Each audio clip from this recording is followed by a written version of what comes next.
Hello and welcome to Thursday's edition of COVID-19.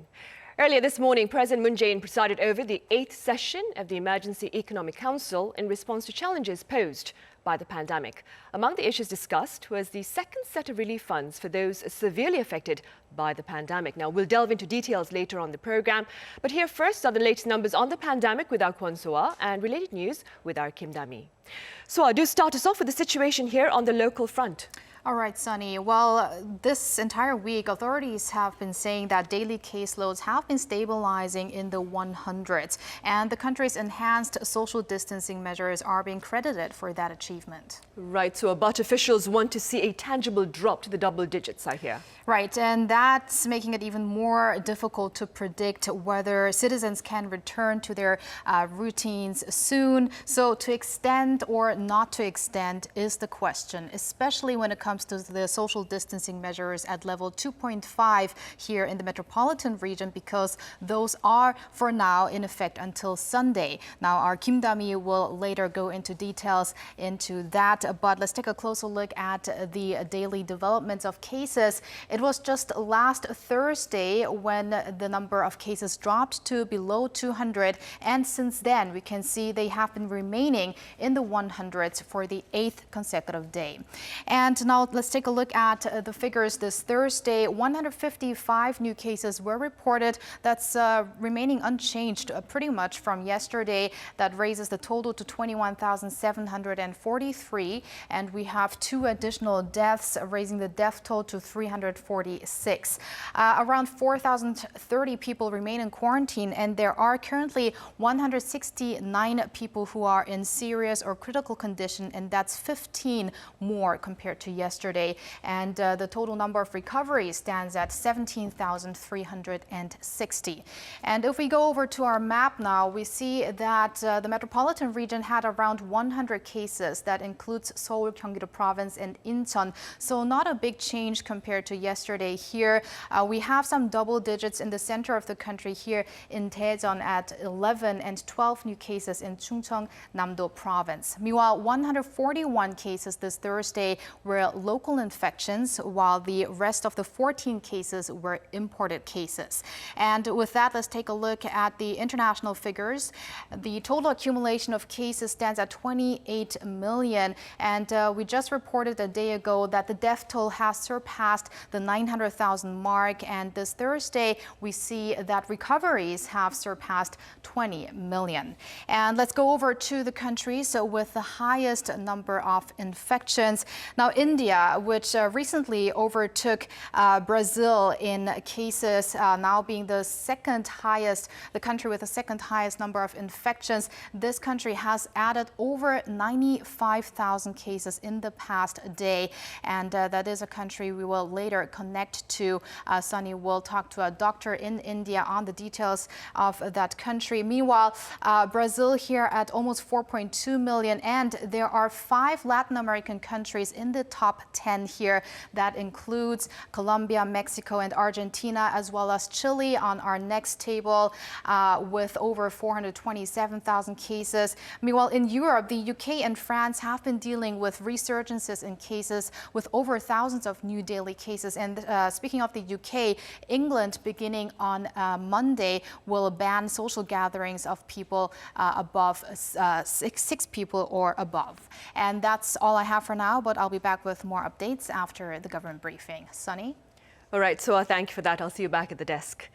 Right, level 2.5 social distancing here in the metropolitan area is poised to end this coming Sunday. And as our So-ah mentioned, will authorities seek to extend it? I have our Kim Da-mi now here in the studio with me to give us a possible answer on that and to touch upon the events so far with regard to the pandemic. Welcome, Da-mi. Sure, good afternoon, Sunny. Right, Da-mi, what are the chances of yet another extension of the tougher containment efforts here in the metropolitan area? Sunny, really, at this point, it's really hard to tell because, like So-ah mentioned earlier, the number of COVID-19 cases in South Korea is still fluctuating. But the government says it's all dependent on how diligently we abide by social distancing. There will be no need to extend strengthened measures if we can concentrate on social distancing for 5 more days until the end of the week. But sporadic cluster infections are still cropping up nationwide, including at a shipyard, a call center, places of worship, and a sauna. Those are on top of infections stemming from last month's rally at Seoul's Gwanghwamun Square. Prime Minister Jung Se-kyun has warned civic groups not to go ahead with mass rallies planned on October 3rd, South Korea's National Foundation Day. The government will not hesitate to take action against those who hamper virus prevention efforts and threaten the safety of our society. There are also mounting concerns of people testing positive for both COVID-19 and the flu.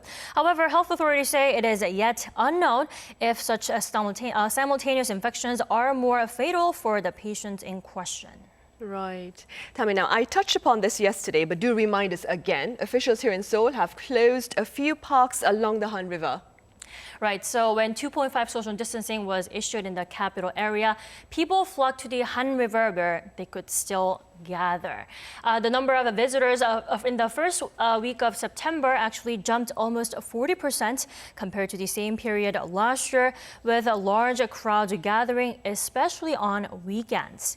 This has prompted the city to close some of the crowded areas in its three most popular parks, namely Yeouido, Tuksam, and Banpo. The restrictions apply to the picnic grounds and plazas where they could still gather. With its latest restrictions, yellow tapes has been put up to stop people from entering the grass. Convenience stores, snack bars, and cafes at river parks will have to close every day at 9 p.m. Banpo Park will ask people to refrain from eating, drinking, and exercising after 9 p.m. Park officials will also be there, reminding people to stay 2 meters apart from each other and to wear their masks. And the river parks have become a concern after one visitor was seen at a convenience store at Tuksam Park last week without a mask on and was later confirmed with the virus. Seoul residents say they support the measures despite the inconveniences. With the stricter social distancing, parks were kind of the only getaway we could enjoy. With these new restrictions, I don't know where I can go to get some fresh air. But if it makes quarantine more effective, then I'll stay home until the pandemic is finally under control. The city will also close the parking lots at 11 of the parks from 9 p.m. to 2 a.m. And the measures are expected to last until this Sunday, but could be extended if case numbers don't come down. Right. Meanwhile, I hear that the country is planning to mass produce a new antibody treatment for COVID-19. Tammy, tell us more. Right. A new COVID-19 antibody treatment will be ready for large-scale production by the end of this month. Let's take a listen. We're now recruiting patients for Phase 1 clinical trials after receiving approval on August 25th. The Food and Drug Safety Ministry is currently reviewing Phase 2 and 3 clinical trials for the antibody treatment. The ministry aims to mass produce the first batch in September for process validation. Health authorities say the production will be carried out at a commercial facility, and that batch will be used for large-scale clinical trials. The material can be put to widespread commercial use following approval in those trials. But it likely won't be until next year when the treatment is accessible to the general public. Hopefully, with the help of R&D efforts and stable supply, the Chuseok holiday season next year could look much different. Now, Tommy, before you go, one final question. Do you have any updates on the progress being made on the vaccine front? I do. So one promising COVID-19 vaccine candidate is Pfizer and BioNTech's BNT162. So U.S. drug giant Pfizer and German firm BioNTech are optimistic that it could be ready for approval by mid-October. Speaking to CNN on Tuesday, BioNTech CEO said their vaccine is quote, near perfect. He expressed a confidence that emergency use approval will be granted quickly by regulators. He further added that the vaccine induced strong antibody responses in both young adults and the elderly with minimal side effects. Pfizer BioNTech's plan to provide 100 million doses of the vaccine by the end of this year and up to 1.3 billion doses in 2021. And also over in China, COVID-19 vaccines have not been approved, were administered to over 100,000 patients as an emergency measure. I see. All right, Tammy, thank you for that. I'll see you again soon. Sure, my pleasure. Right, we turn now to the regular afternoon briefing on COVID-19 here in Korea.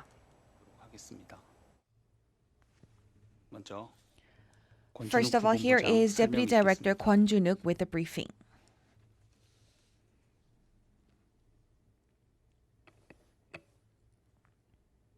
Let us now begin our regular briefing on the COVID-19 response here in South Korea for September 10th. As of today midnight, we have 141 new local infections and 14 new imported cases. The total caseload now stands at 21,743. 337 more people have been discharged following full recovery, while a total of 4,037 people are in quarantine. There are 169 people who are critically ill, and yesterday we had 2 additional fatalities. I extend my deepest condolences to the deceased and the members of the bereaved families. And let us now look at our major updates on our domestic infections by region. And they are as of noon today. And they are subject to change depending on the data accumulation time. First of all, August 15th, Seoul rallies. In relation to these, we have 6 additional cases. And a total of 557 cases have been confirmed to date. Among them, 268 are from the metropolitan region, while the other 289 are from non-metropolitan area as well. And we also have 8 policemen being infected. And in relation to the Nichiren Soshu Seoul Mission, which is a religious facility in Yeongdeung-Pogu District, we have a total of 20 cases being confirmed to date. And in relation to the Severance Hospital in Seodaemungu District, since we have the first index case on the 9th of September, we have 9 additional cases. In total, we have 10 confirmed cases to date. Among them, there are 8 members of the staff members of the hospital, as well as 1 medical staff. And in relation to the Kupang Logistics Center in Songpa-gu District, Seoul City, we have 1 additional case. Total has been raised to 13. And as for the Jongno-gu District Office, we also have additional cases being confirmed. We had the first case being confirmed on the 8th of September, and 7 more people have been confirmed. A total of 8 have been confirmed to date. In relation to an online hiking group in the Greater Seoul area, we have 14 new cases, with the total rising to 29. And moving on to Gyeonggi-do province, we have in Bucheon, also we have a door-to-door facility titled Queen, and we also had the first index case on the 8th. And we have 10 additional cases. In total, we have 11 cases being confirmed to date. In relation to the residential area in Seongnam City, we also have additional cases of 7 being confirmed, and we have a total of 8 people being confirmed to date. Next, in relation to a health supplement business seminar in Daejeon City, we have 14 additional cases. A total of 39 have been confirmed to date. And in Gwangju province, we have the restaurant in a market in Bukgu District. We have 4 additional cases, making the total to 27. In Ulsan City, in relation to the Hyundai Heavy Industries, we have 5 additional cases. In total, we have 12 accumulated cases. And we had 14 imported cases. As for the countries, 2 were from the US, and also we had 2 from Uzbekistan, Russia, respectively. Right now, we have the accumulated death toll standing at 346. And 176 of them are above the age of 80, with the fatality rate in this age group standing at 20%. And as mentioned earlier, we have a total of 169 patients with severe or critical conditions. As for those in the critical conditions, we also are carrying out continued treatment, and these are those who are receiving ECMO treatment and so forth.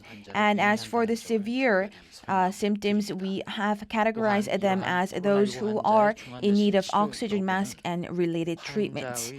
And we also continuously determine the state of their level of severity depending on the clinical symptoms that we see in these patients.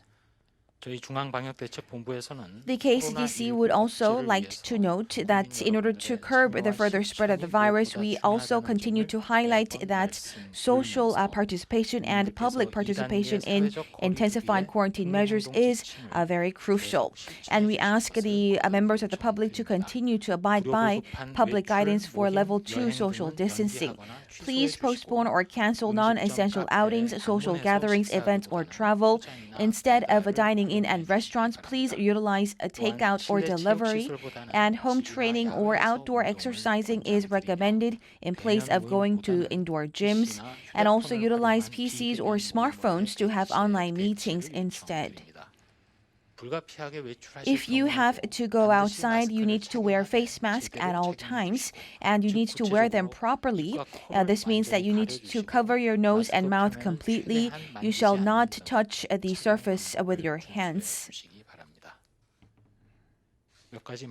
And we have a few more announcements before we close today's briefing.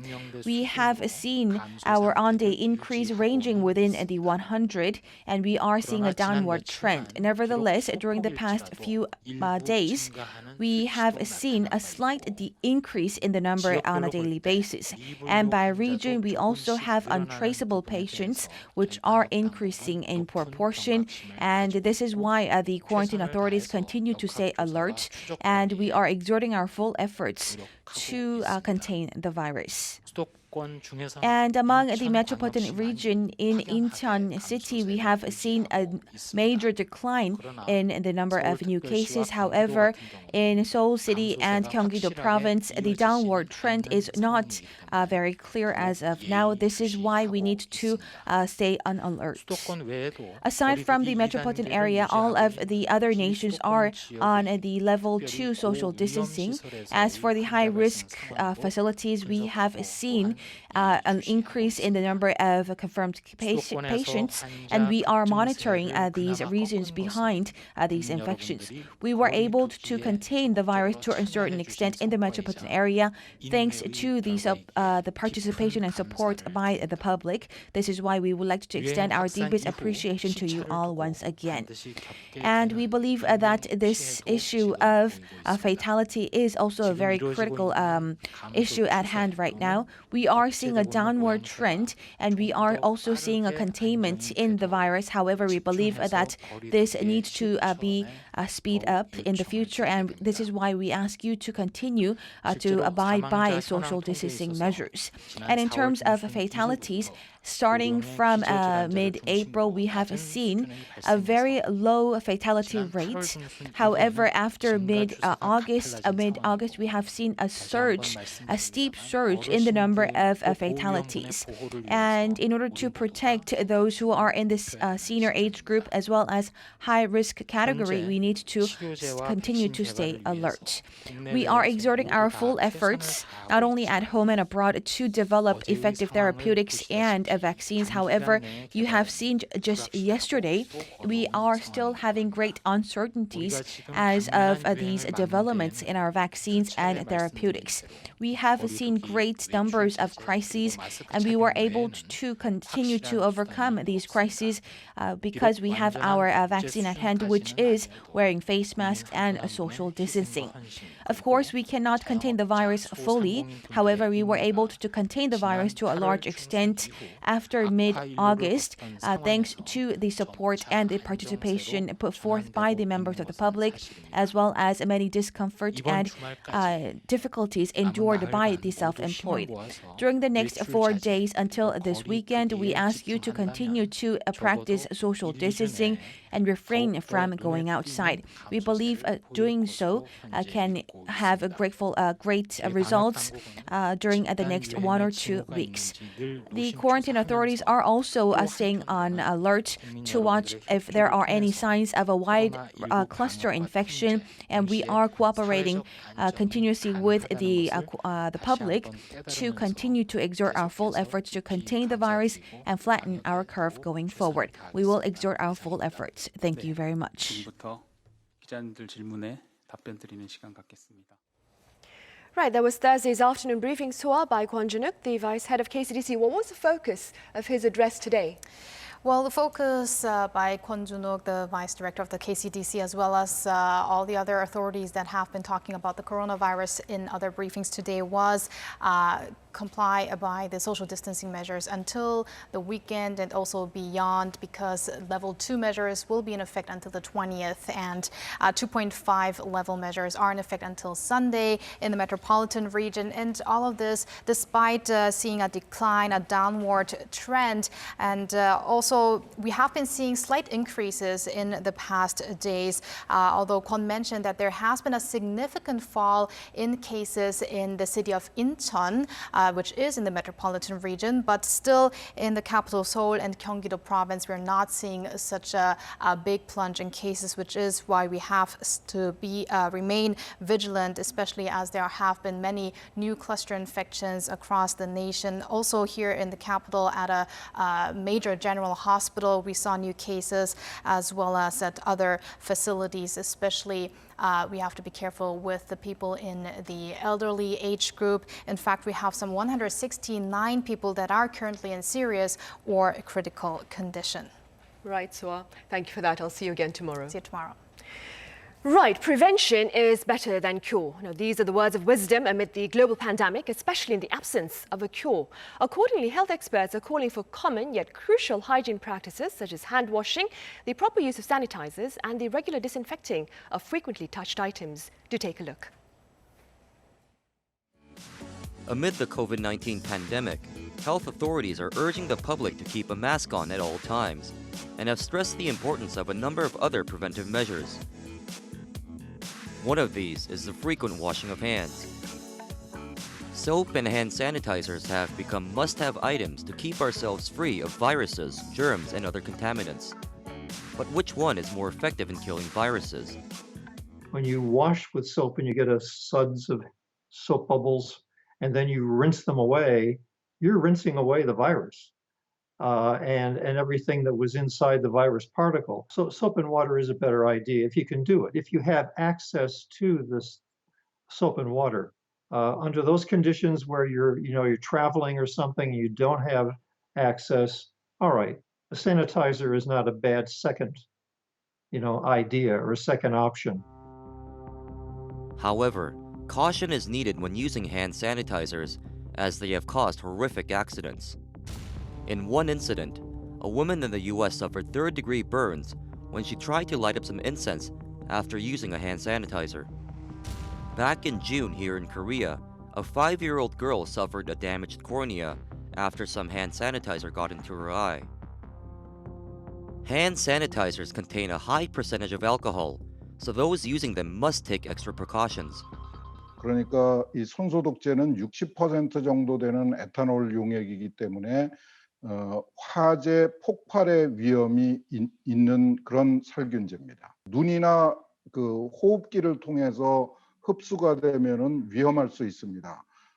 그러니까 이 손소독제가 눈으로 튀어 들어가지 않도록 조심을 해야 되고 그 손소독제의 냄새를 너무 오랫동안 맡지 않도록 조심할 필요가 있습니다.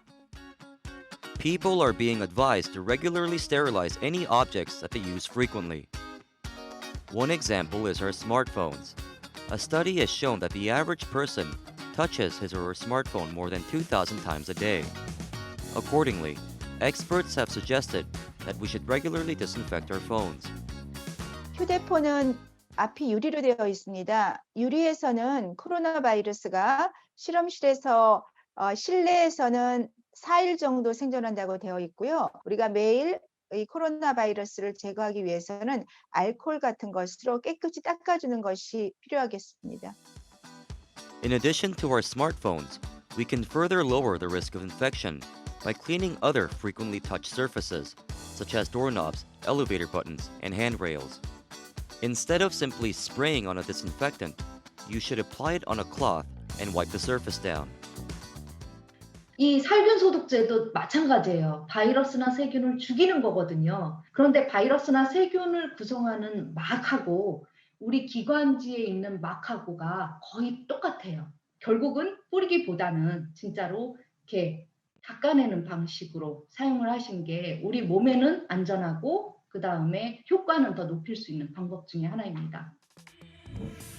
In the absence of a cure or a vaccine to COVID-19, diligently wearing a face mask, washing our hands regularly, and practicing other preventive measures are of paramount importance, with these safety guidelines in mind.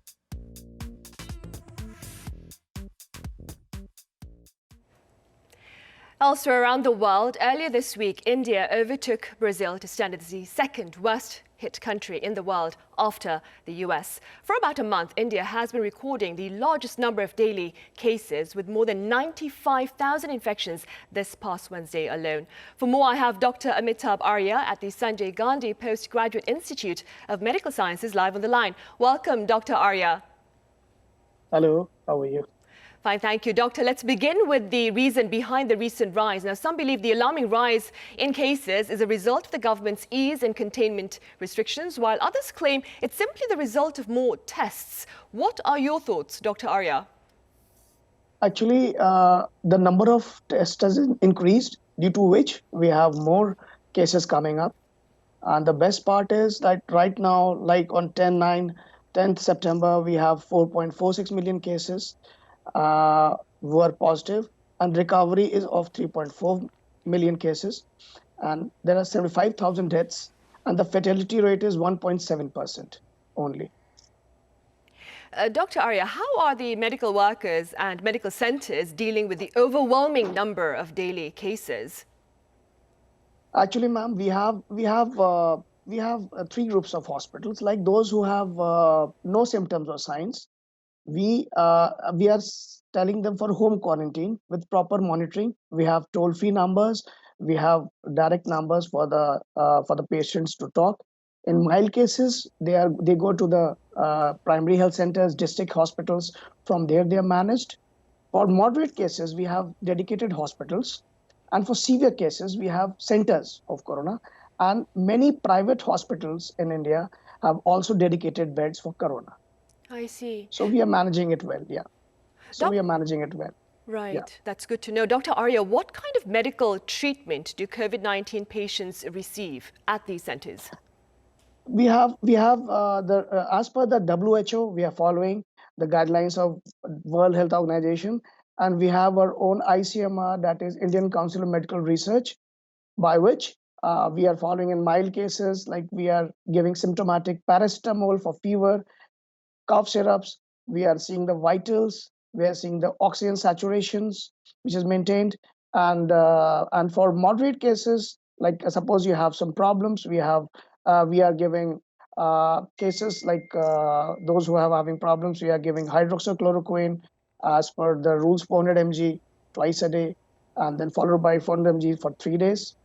In those who are high risk, that is more than 60 years, or those who have diabetes, hypertension, or associated kidney, liver diseases, but it is not given in patients who have cardiac disease, and those who have stroke, history of stroke, or those who have ECG changes, we have to monitor because it's a toxic drug. Number two, we are also giving in severe cases, we are having, as per the guideline of WHO, we are having oxygen 5 liter per minute, and then saturated oxygen is checked. Then we have the support of steroids, that is beta-methasone or dexamethasone, IV is given. Then we are seeing the vitals every 48 to 72 hours. We are doing the CBC, D-dimer test, liver function test, urinary output, with all the strict procedures which are as per the rules of the WHO. I see. Dr. Arya, what do you suppose is the most urgently needed amid the escalating caseload in India? And what measures are authorities there taking to better contain the spread of the virus? We had, as you know, we had lockdown 1, lockdown 2, lockdown 3, and different times. And slowly in phases, we are unlocking the country. Right now, the schools are closed, the colleges are closed, the shopping malls, most of them are closed. But we are slowly opening up, like the metro services are started from 7th of this month, with all the procedures like safe distancing and the sanitization, cleaning, and the seats we have to maintain 2-meter distance. With all the slowly it is opening up. Like we have few selected train services have started, but with a lesser number of passengers. We are advising. On the newspapers, we have a ringtone on all our cell phones, and we have newspapers, advertisements everywhere. We are doing a lot of taking, because we are people of 1.3 billion, but still, in spite of it, the fatality rate is only 1.7%. And luckily, as per the scientists saying that we have a lot of cross infections, so maybe we have more antibodies, so we are fighting it better than the Western countries. I see. All right, yeah. Dr. Arya, thank you very much for making the time to join us live with your thoughts at this hour. Thank you. 감사합니다. Thank you.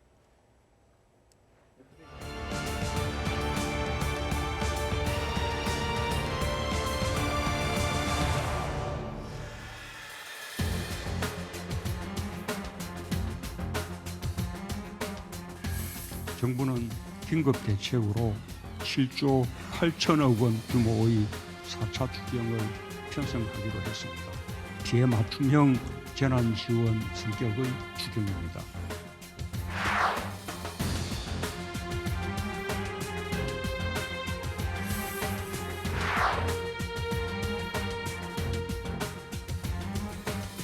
개인의 수익 창출은 물론 국민들께서 직접 대한민국의 미래와 사회적 가치에 투자하는 기회가 될 것입니다.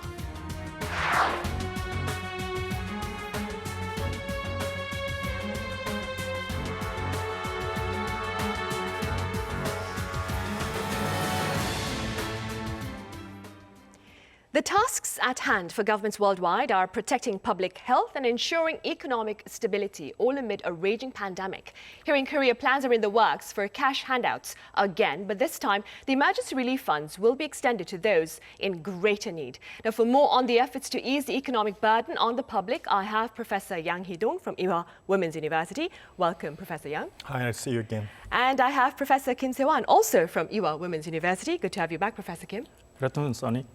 Right, Professor Kim, we'll start with you. What are your thoughts on the current economic status here in the country as compared to that back in May when the government extended cash handouts to all its people? Well, even though the first cash out program of the government fell short of people's expectation, but it did help to support to recover domestic consumption and facility investment. Actually, we saw the sign of economic recovery, a very impressive recovery in June, with consumption increased by 6% and facility investment also increased by 14%. But the situation has been totally different in the next month, July, with consumption increased only 0% and facility investment increased only 7%. This is, as we know, due to resurgence of pandemic and fading out effect of the first cashing out program. I see. Professor Yang, what are your thoughts on the effective nature of the first emergency relief funds? Well, many people had expected that this first round of the fund will last very short. So I also agree with their opinions. So as Professor Kim already mentioned, if you take a look at the breakdown of all the economic index, you can see that we used to have very happy season between April and June, particularly in June. So all the economic indicators, such as production, consumption, investments, recorded a very positive growth rate compared to the previous months. The problem had occurred finally in July because all the indicators, turned back towards negative, the numbers. But if you take a further look at particularly the consumption, because the major purpose of the emergency fund was to boost up the consumption. But we can think about the three different categories of consumption, and durable goods, and the semi-durable goods, and non-durable goods. But there's a huge fluctuations up and down for the durable and semi-durable goods. But for the non-durable goods, such as your food, your cosmetics, gas, oils, whatever, and those numbers do not change that much because that is our everyday necessity. So I should conclude that unfortunately, this first round of fund had a positive impact on those durable and non-durable goods, which quite reverse or against the government's original intention, and that impact is now short-lived, almost faded away, as Professor Kim mentioned. I see. Professor Kim, as I mentioned earlier, the allocation of the second round of relief funds has been, or is going to take on a tailored approach to address the needs of those most severely affected by the pandemic. Could you tell us more about this approach? Well, according to government announcement, the second relief funds targets at small business owners and troubled families who are the most affected by pandemic. But since the discussion is underway to identify who is going to be the most hurt by the pandemic, I think the more comprehensive plan for distributing the funds will be released sometime the next week or next week. And also, I believe that this selective payment is more effective in stimulating domestic spending because according to U.S. actually government's analysis, the lower income recipients have more tendency to spend more from government's cash support. I think the same is true for Korean people. So I think it was a right choice for government to go through selective distribution of the funds to people. I see. And despite those well-intentioned purpose of the government, Professor Yang, those not included in the second set of emergency relief funds are likely to dispute it. What are your thoughts on that? Well, if we take a look at the government plan for the second round of the emergency relief fund, which is about $7 billion, and there are very strict 5 major areas where government, plan and desire to support. The first one is, as Professor Kim mentioned, the vulnerable merchants. And the government plans to spend about $3 billion on the sector. And the second one is very vulnerable employees, such as like temporary jobs or part-timers. But the major problem in the area is they are either very young or very old, and their job is not guaranteed. And the government has put aside about $2 billion to support the area. And then we have very low-income households. And then we have child care, and we also have generic support for telecommunication expenses beyond 13-year-old people. But the last sector, I guess, which means the telecommunication expense support, is rather the political considerations, because we had a very harsh debate about selective support and generic support. So I think the government, wants to take both aspects to take side of both perspectives. So that's why I think, this is my personal opinion, that they decided to include the last sector, which is supporting the telecom expenses. Right, Professor Yang, you're talking about the government planning to provide a one-time 20,000 won support for mobile phone bills for those above the age of 13, right? What are your thoughts on that, Professor Kim? Well, I think that really depends on individual circumstances under pandemic. That 20,000 won telecommunication benefit can be really helpful to low-income people who are suffering really from the situation. But for beyond the middle-income people, I don't think there is a big impact on improving their living situation. I see. Professor Kim, as part of efforts to lay the foundation of the Korean New Deal, authorities have spoken of the New Deal Fund. Please tell us about this fund. Well, basically, New Deal project promotes the industries in high-tech and environmental friendly corporations. So to finance this Korean New Deal project, government establishes 20 trillion won size fund. According to government's announcement, the first 7 trillion won will be financed by public corporations like Korea Development Bank and Korea Export-Import Banks. And the remaining 13 trillion won will be financed by private sector like commercial banks and people's fund purchase. So I think this fund could be very successful because it comes with a huge tax benefit actually. like they will apply a much lower dividend tax on these funds.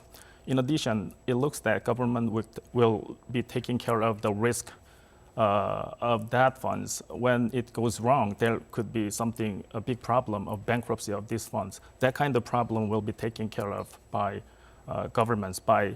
Government is taking posterior claims, which means that if it goes wrong, government will take care of everything. So the private investor will be paid first and government will be later. I see. Professor Young, do correct me if I'm wrong, but I am aware that state-led funds with similar structures were present in previous administrations. We had the Green Growth Fund under the Lee Myung-bak administration, then we had the Unification Fund, is it, under the Park Geun-hye administration. How does the New Deal Fund differ from those of the previous administrations? Well, we had some experiences of government-initiated funds since 2009 with the Green Fund and 2014 for the Unification Fund. And within this government, New Deal Fund is the third government-initiated fund, after the COSDAC Venture Fund and Sobujang Fund that, plan to support a particular area of industries. The major difference for this, the New Deal Fund is, as Professor Kim already mentioned, the government very officially announced that they will take care of the risks. So if you win from investment on this fund, then the earnings will be yours. The earnings will be for the market. But if you lose from this investment, then the government will take care of your risks. So that's a very big difference in the posture for the government and after they're launching this kind of the government-initiated fund. And because of that, there are some who claim that these potential losses that the government is seeking to cover will be done using taxpayers' money. What are your thoughts on that? Yes, I do agree. And absolutely, there's no other way. I don't know whether the Professor Kim may agree with me, but there's no other way for the government to recover the losses from the investment from this fund. So the taxpayers' tax will be used if something bad happens from this investment from this fund. And I should say that this is rather some kind of different mode of the income redistribution, right, among different levels of the household, the earnings.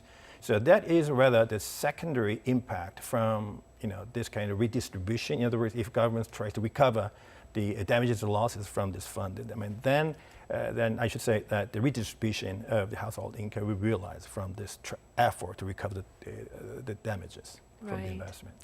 Professor Kim, against this backdrop, the government has unveiled a record budget for next year at more than 555 trillion won. What appears to be the focus of this budget? First of all, 555 trillion won regular budget of next year is not a surprising number compared to this year because this year's total budget, including 4 times of supplementary budget, will be about 580 trillion won.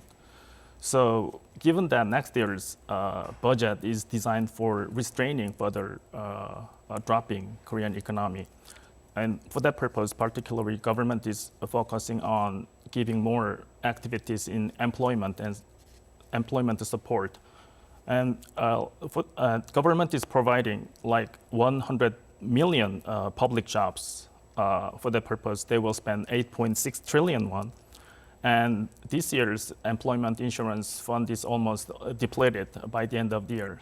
And for supporting that insurance system, for unemployed people, government will inject another 5.4 trillion won. And also, as we know, government will spend 21 trillion won for Korean New Deal projects for next year. Professor Young, does Korea have the fiscal capability or capacity, that is, to shoulder this budget for next year of 555 trillion won? Well, that's another area where there are many harsh debates going on. But if you take a look at the overall the government debt ratio of GDP in the world, there's a very interesting report, published by the OECD. The average government debt ratio over GDP within the OECD countries is about 110. And as of last year, our government debt ratio over GDP was about the high 30s, like 38 or so. And this year, that ratio will go up to 33, and next year will go up to high 40s still, below the 50. But since 2022, that ratio will go through the 50 ratio. And some people even argue that the very appropriate levels of government debt ratio will be about the 60%, because now we are living in a very emergency, the situations. So this is a very subjective evaluation judgment. But I do agree, in terms of the numbers, that the government debt ratio remains pretty handsome compared to other OECD countries. But the problem is about the speed, because our debt and debt ratio is aggravating it so fast. So every year, since for the next 2 or 3 years, now our government debt will increase almost by $100 billion. That is pretty a lot. Within this Moon government, the debt ratio will increase almost double. I see. That is what I'm concerned, actually. The speed really may cause big problems, because we need the time to get adapted to this big change. Right, and that's something we'll have to work on. All right, Professor Yang, thank you very much for your thoughts. And Professor Kim, as always, thank you for being with us today. Thank you very much. Thank you. Right, well, it's time to say goodbye now. Be sure to join us tomorrow as we further address the possibility of a twindemic in light of the upcoming flu season and the ongoing pandemic. In the meantime, do wash your hands, do watch your distance, and do wear your face masks. Thank you for being with us today.